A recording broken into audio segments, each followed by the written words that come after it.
The number of new COVID-19 cases in Ontario is still growing. Today, it was up by more than 550. But there is one number that's going down, and it's encouraging news for some. Our Cynthia Mulligan has more on that story. Cynthia, what have you learned? So, Janella, when you look at the provincial numbers, one thing to watch is the daily percentage increase. Today, there was a 4.9% increase in positive cases. It's the first time it's dipped to below 5%. Just a few weeks ago, it was about 20% every day. So it's kind of in flatline, but kind of slowly dropping. But with the percentage of new cases slowly dropping like that, and yesterday's encouraging modeling, the pressure on Doug Ford is increasing to ease restrictions and get the economy going, something he acknowledged today. We still have deaths happening every day, and everyone's opening. They want to open up, and I'm thinking, really? We're seeing a tremendous death toll every single day. That's the first thing I ask in the morning. You know, how many people pass? It hits you hard in the heart. That weighs on you, believe me.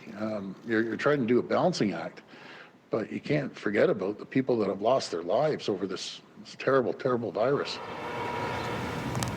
The province is working on laying out the framework for easing restrictions and opening up the economy.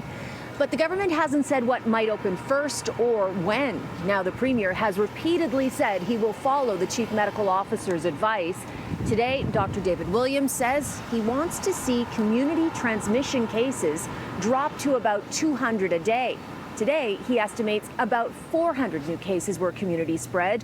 So he is warning there is still a ways to go. We have to stay at the true course now for the next 2 weeks to see how much we can really impact that.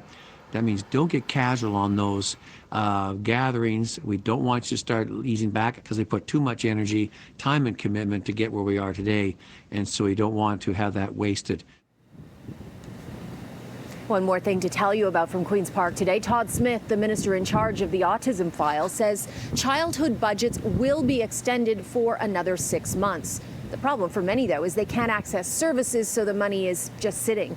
The autism community has been quite critical of the minister, many saying that he has been invisible through this crisis. He did say that they are facing particular hardship.